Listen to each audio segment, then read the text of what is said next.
And this is the formula I have used, that in the most powerful moments when God touches me, I say this: "Here I am, send me." And then He releases something into my spirit.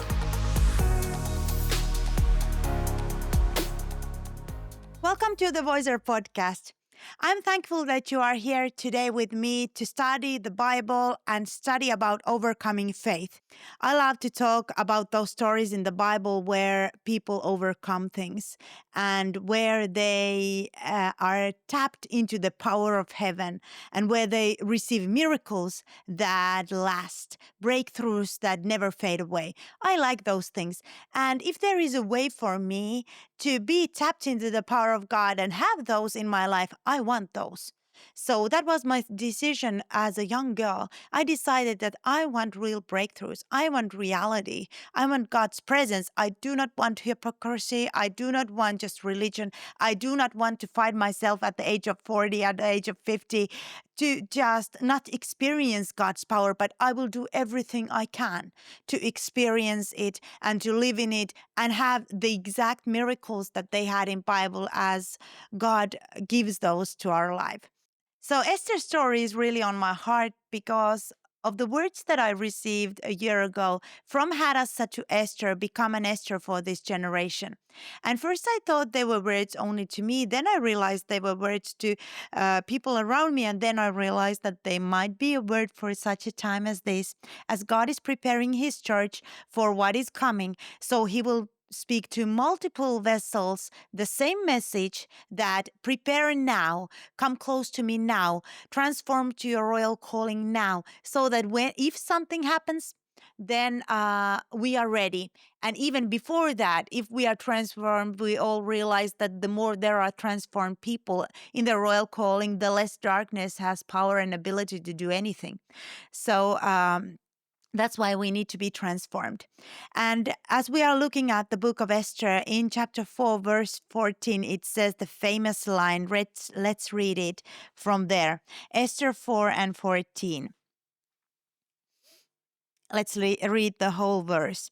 If you keep quiet at a time like this, deliverance and relief for the Jews will arise from some other place, but you and your relatives will die. Who knows if perhaps you were made queen for just such a time as this? So we can see here Mordecai's faith on God. And just think how Esther was raised by this man to have faith in God. So that's why she had confidence in the power of prayer, because after this verse, she says that go and gather all the Jews in Susa and pray for 3 days. And I and my maidens will pray for 3 days. Let's fast, no drink, no food. And then I will go before the king. If I die, I die. So she had this attitude because she had listened to her teachers, her mentors, her guardian Mordecai. And she had this attitude within him, this attitude of God is with us, God will rescue us, and I'm here to protect the honor of God and the Jewish nation. And so she understood she was there for such a time as this. And we are those people who are called for such a time as this. But we must choose our calling, because we can be like Hadassah and decide not to transform. We can be like common people and decide not to live in our royal calling. But we can also choose to be in our royal calling. And the key thing about preparation is this, that if you are prepared, you know exactly what to do. Like Esther here was not thinking that, what should I do? She knew exactly what to do. We go to prayer. We go before God first, and then I go before King Xerxes. So if you are prepared, like Esther was prepared years before this battle, then you know what to do. You know what the weapons take. You know what actions to take. You know what to do first. You know what to do next. You know how to activate the power of God, because you are living near God. You know how to activate His power. She knew what pleased King Xerxes. She knew how to act, and she just needed that supernatural help that would be released in that courtroom when she walked before the king. But because she was prepared, she knew And that's the important thing about preparation.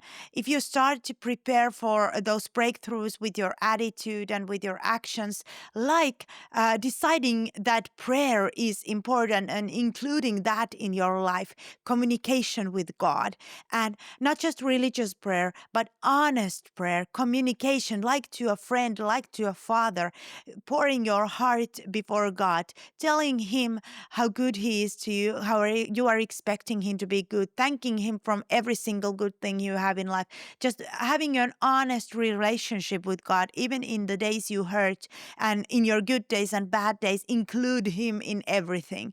And that is one way to prepare for anything that's coming. And preparation shows faith because a prepared person is easy to transform, but those who are not prepared, it's very hard for God to suddenly transform them because He doesn't know what they actually want. But if you are prepared, God knows exactly what you want, and He knows how much of His power is you will receive if He gives it to your life, and what you will do with it if you are a prepared person. And so it also shows that you understand your position as a representative of Christ, as a royal people, as a soldier of Christ, as a bride of Christ, as a runner in a race, as a priest, as a letter to others from Christ, as an ambassador of Christ. You understand that your position.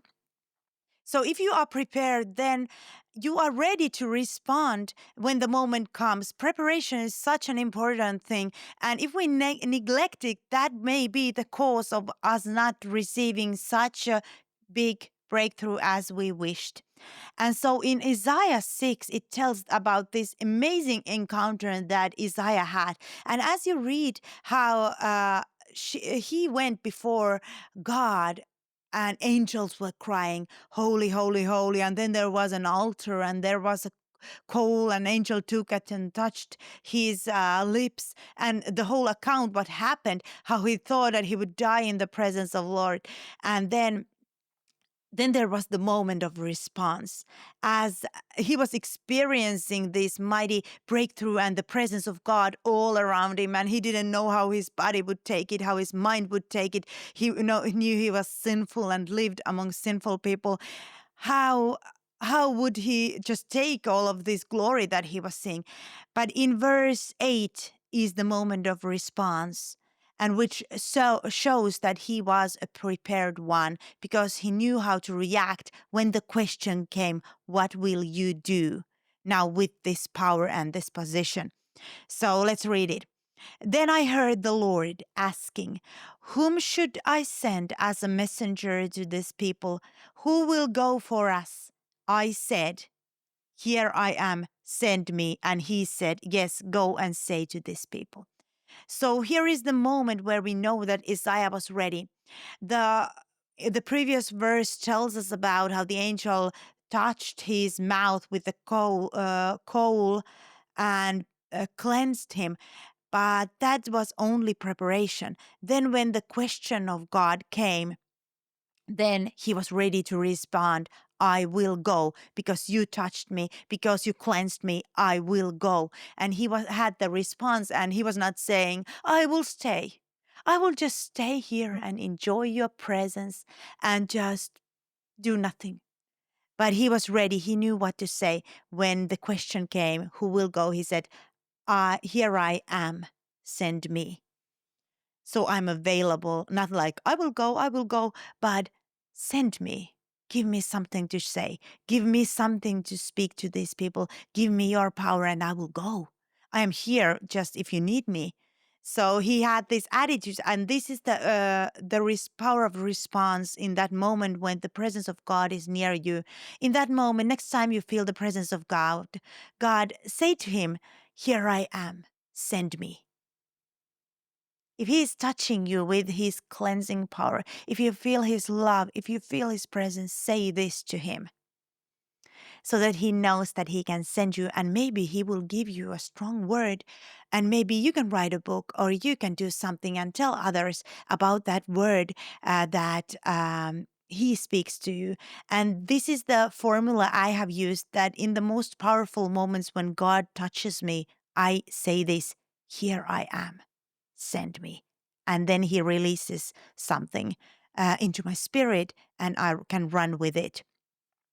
And this, I want to stay near this altar place, near the presence of God, near encounters with God, near the King, because it brings safety to our family.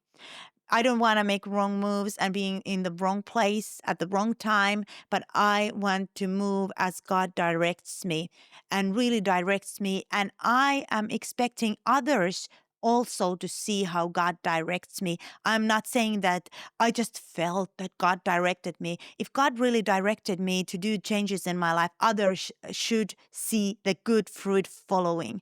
And if there is no good fruit, I am not saying that God said to me, do this. I'm saying that, okay, it was my own doing.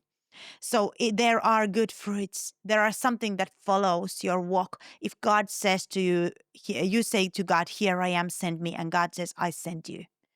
There are good things following. And that's the proof of God has spoken to you. And not just we say that God spoke to me, but there must be fruit after that. So I love this altar place before God, to be there just waiting for him to say something that he wants us to do, because we are his ambassadors. We are his messengers.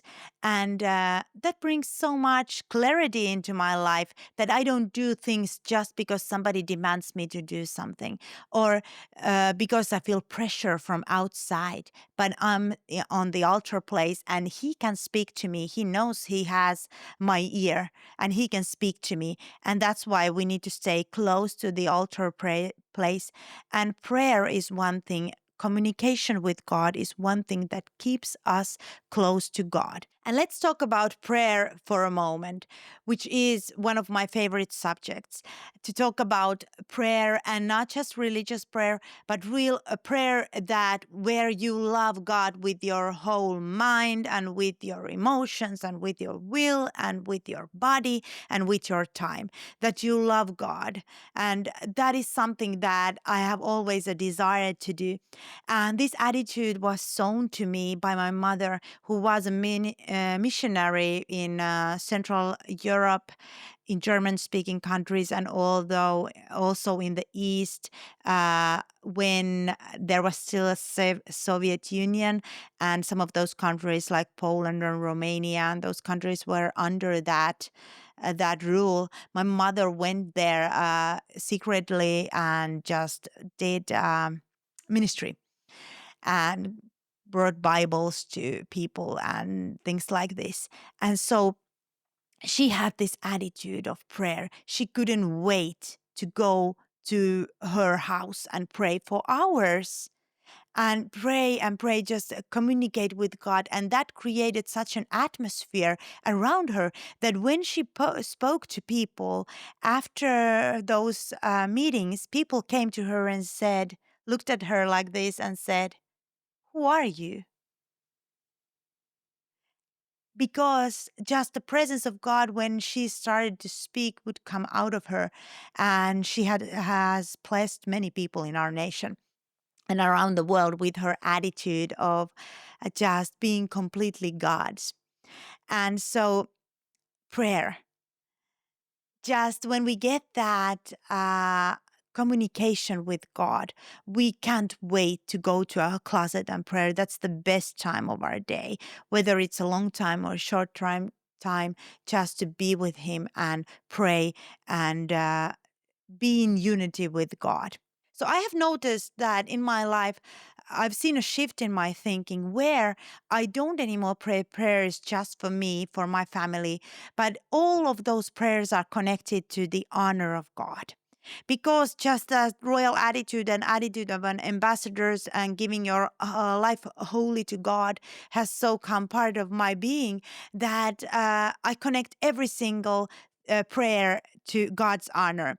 So let's say I have a battle in some battle going on. So I come to before God and say to him that, God, you see, I'm serving you wholeheartedly. And if you deal with this distraction that is trying to stop me from running and get my focus to other things, I can run so much faster for you. If you deal with this, I can do that and that and that. So then others will hear about your goodness. So could you be so kind and deal with that distraction so that I can focus on you more? So this is how I pray sometimes, but just connecting everything to his honor, that everything that he does for me will forward his honor. And this is a royal attitude. So I would love this mindset shift to happen in every Christian's life. Then we would get so much more presence of God into our churches, and our prayers would be powerful when they are connected to the honor of God. And we would have so much more royal authority and be those representatives and those ambassadors to this world in a real way, bringing life-changing change to people's lives. And that's what I'm wanting to do. And that's what I'm encouraging everyone to do. Be transformed and overcome, and then repeat it as many times as you feel any attack, any difficulty coming to your life. So thank you for joining me today on this Voicer podcast. And you can subscribe and like this podcast so you know when the next episode, Esther episode, or some other episode comes out. And you can get Becoming an Esther book from Amazon. Go to beesther.com/buy and you can get the book from there. And join me again next time as we are continuing to talk more about being ready, being prepared, being on our mark, and saying to God, "Here I am, send me."